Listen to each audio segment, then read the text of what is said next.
Welcome, everybody. This is the NRG press conference. We have Brock, Ethan, and Bonker.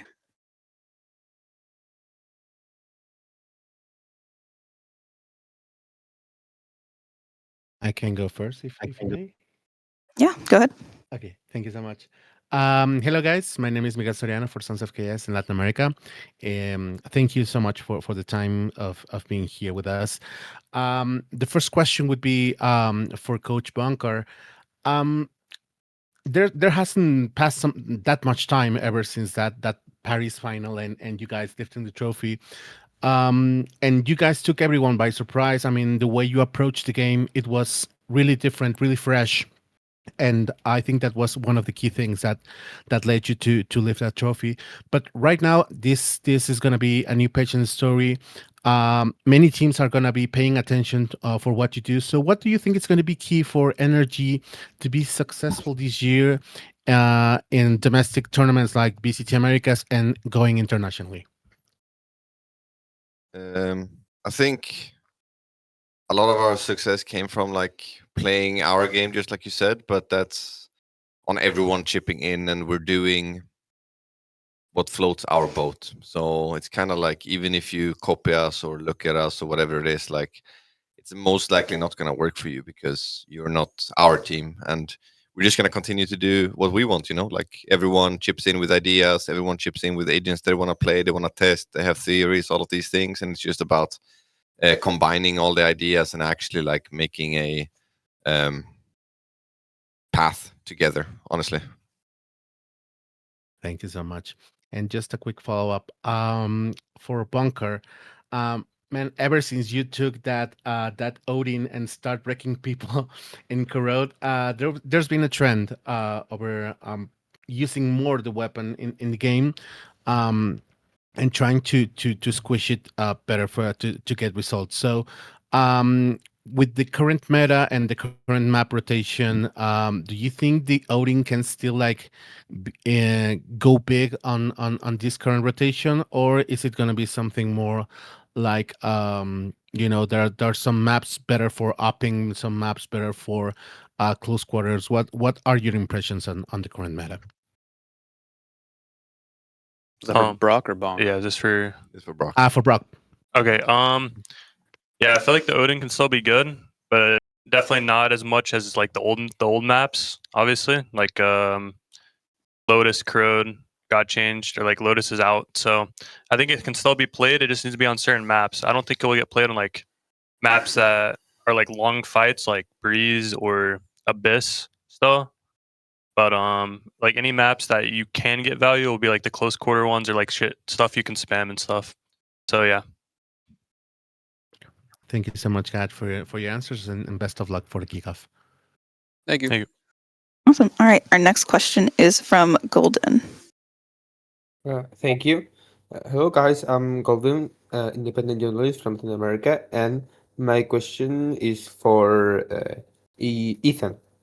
So, Ethan, what are your thoughts about the change of the map pool, considering that sunset that is leaving is the map that made the team the world champion, and how do you think about the changes of Breeze that is joining in the map pool for this kickoff? Yeah, I think Sunset was in the map pool for a bit, so I think it had its chance. I think had some good matches on it too. It wasn't our favorite map, so we're not sad that it's out. But Breeze looks good. I think they hit the nail on the head with all the changes they did. I think it's really helped the map out a lot. I think it kind of fits. It kind of fits into Valorant now. Before it was its outsider. Thank you. And I have a follow-up question. This is for Brock. So Brock Tagon, you you himself made that the changes on Haven, the changes on Corrode to reinforce the walls, just because you were absolutely destroying everyone with the Odin. So, what are your thoughts about these changes in those maps that maybe are only done because of you? Yeah, I honestly think it's just funny that they made the changes. I think think I did have a small part in it.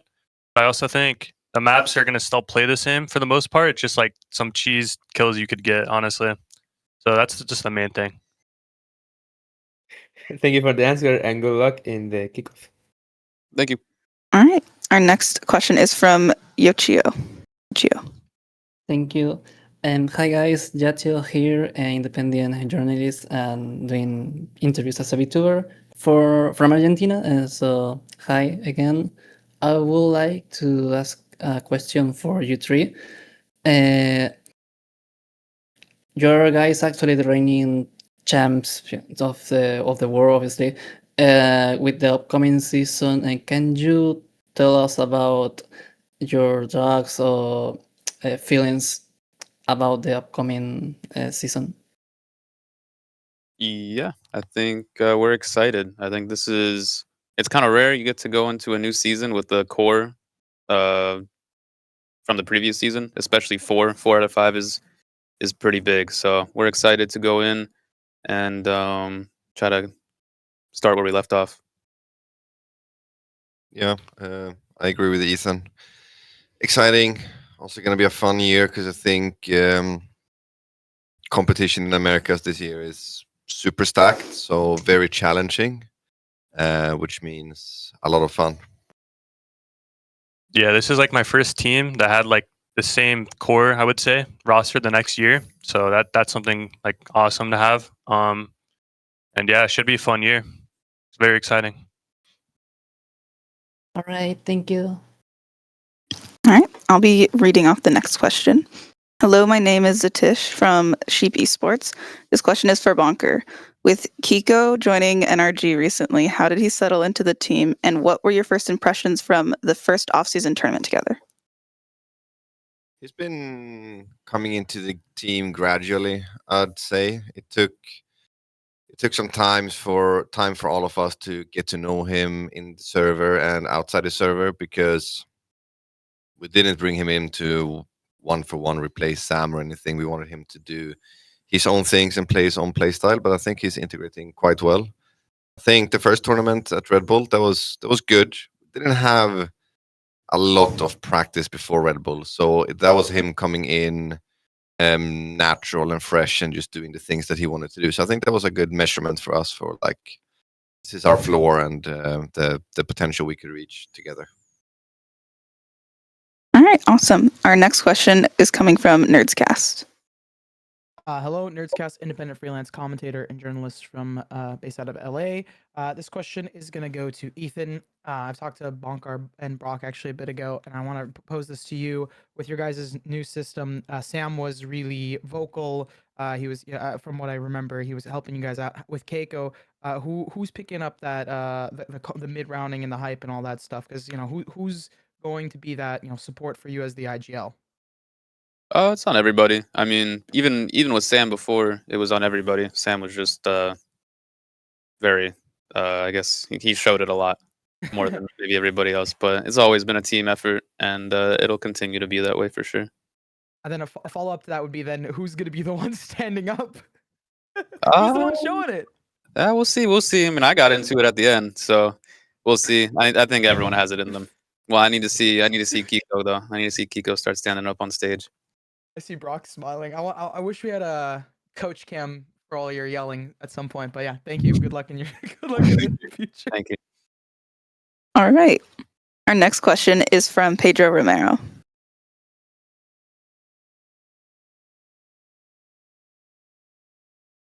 Hey guys, mic check. Can you hear me? Yep. I appreciate that. Pedro Romero, independent journalist. First off, I appreciate you guys coming in for this quick presser. That said, I want to ask this question towards Ethan, or anybody else can chime in whenever they want. More so talking about the league as a whole, as in the teams that are competing for the domestic title, with you guys changing or swapping Psalm out for Kiko, and then also NRG are forming that super team, I would say. The top level of the league is looking very competitive, probably more so than last year. And with that said, many people are some people are looking at MIBR as the main contenders. Others are looking at you guys because of your champions win and also improved form in the end of stage two. With that said, I want to ask you guys as to your perspective as to the increased pressure for this team to continue the momentum from the end of last year. Do you feel affected by it? Do you feel not really affected by it? Are you aware of this increased of pressure because of your international success at the end of last year? Yeah. I mean, I'll speak for myself. There's not really any added pressure. I think the only thing that changes is you're coming into a new year already with the foundation. That's the only thing. I think our advantage over other teams is just we know how to play with our teammates probably more than they do. That's kind of the only thing. And as for the competition quality, I mean, yeah, I think you're right. I think this year is probably the most competitive that VCT Americas has been specifically. Um, every team, in my opinion, probably upgraded over the offseason. And yeah, it should be fun. I want to ask a quick follow up to Bonkar and Brock. Who do you view as your biggest challenge in this league this year? I don't know. There's a lot of good teams that could be good. I think like some teams that could be really good is MIBR and Leviathan though. Those are like two teams I think that could just come up and just be insane. Yeah, I mean, I agree with everything that's been said. I still think our biggest challenge is definitely G2, personally for us.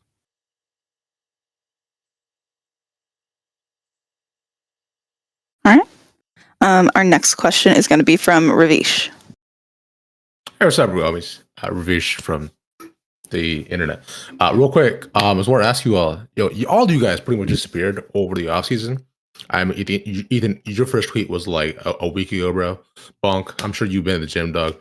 Brock, I see you streaming. Just wanted to get a quick laydown of, I know past after Red Bull, it was at this like 2 months where y'all weren't here. What were you up to? What were you doing? Was it fun? Let me know. I'll start with Bonk first. Off season for me, I mean, aside from building the new team and new system and like figuring things out, it's just getting in shape mentally and physically for a tough year. So just preparing everything I can do, like individually, to be honest. Yeah, felt like a pretty short off season. I think right after Paris, we were all in LA for like a week or two doing some content, and then we went home for a little bit, went to New York, and then we started practice basically right after New York. So we not much of an off season for us. Not complaining, but I think we got a lot done. So I think it was productive. Yeah. Right after we got back from champs, I went home with the see family, and then yeah, we started prac like I think we took like 2 or 3 weeks off. Mhm. And then went to with 1 week of prac, we went to the tournament, the Red Bull. And then after that, we had like another short break, and then we started back up again. So yeah, it's pretty short break. Damn, sounds like a grind. Quick follow up on all that too. So, considering you guys have just like been grinding for the past bit, right? I imagine, in terms of how you guys look getting into VCT, you would say you look. I imagine you look quite ready. Like, so just like, wanted to get a quick like tester on it. How you guys think you're looking so far going into it. I imagine there's like going to be a scale throughout the year, but just the quick thoughts on like with all this practice, like, what are you looking to see with that NRG? I'd say we're getting there. We're obviously it's just kickoff, so we're not 100% ready, and also we've always had a very light schedule, even when we're practicing during the season. So it's not been like super grind heavy, even if we've been practicing. I'd say you asked about expectations. I mean, expectation is just making the LAN and going for a run. Okay. Sounds good. Appreciate you guys. Thank you so much. Yep. Thank you. All right. Our next question is going to be from Miguel. Hello, guys. Miguel Soriano for Sons of KS once again. Just a quick question for Ethan. Past year it was like a challenge for you going back to IGLing and everything.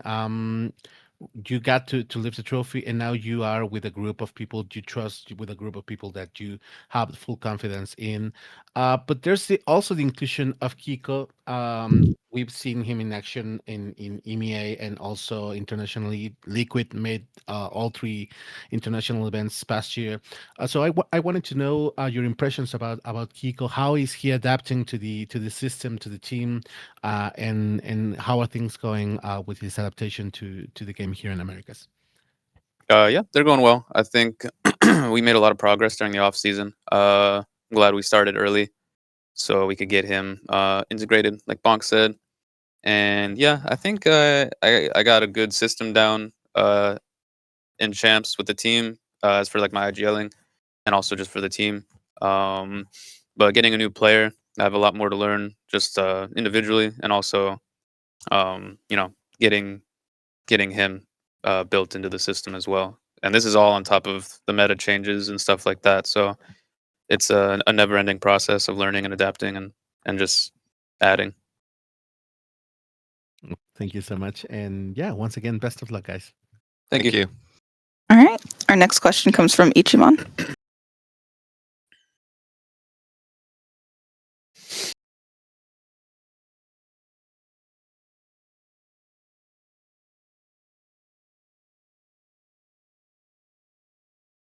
Ichiman, are you there?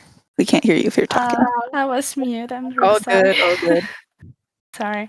This is Chima from Colombia. I don't know if someone already asked you this question. My question goes for Brooke. I'm an Odin player. I get a lot of hate on ranks, obviously. So I just want to know if you got any comments for Odin haters, basically. Honestly, it makes sense why you'd hate it, but it's fine. Honestly, it doesn't get to my head. But yeah, I understand why people hate it, but there is like there's still skill involved. So that's what a lot of people think, that there's like no skill in it, but there definitely is. Thank you so much. Thank you. All right. Our next question comes from Nerdscast. Hello. Should be good on the mic this time. Hello, Nerdscast independent freelance commentator, journalist. This question goes to Brock. I've Bonkar, man. Sorry, we're typing a bunch of stuff. To Bonkar, something that I don't know if I've asked you was with you and Strong, with the meta changing with Kiko.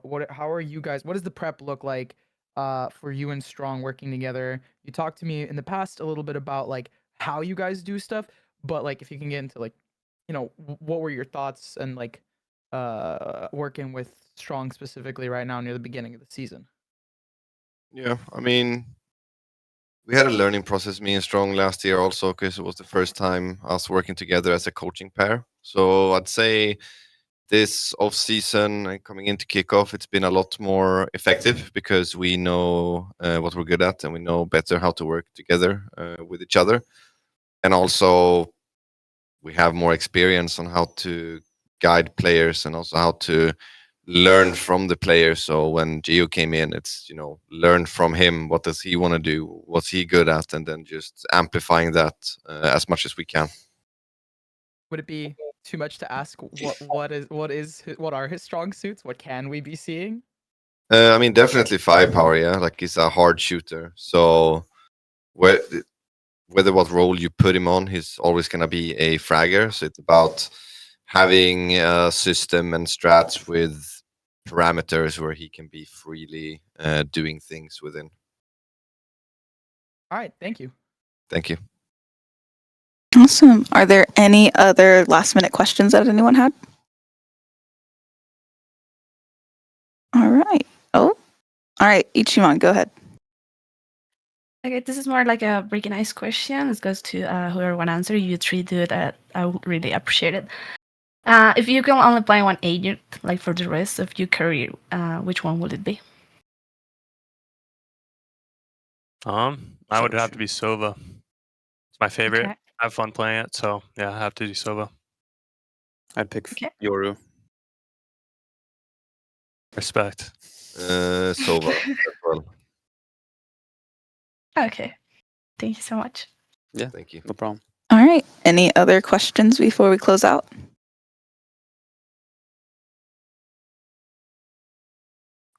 All right.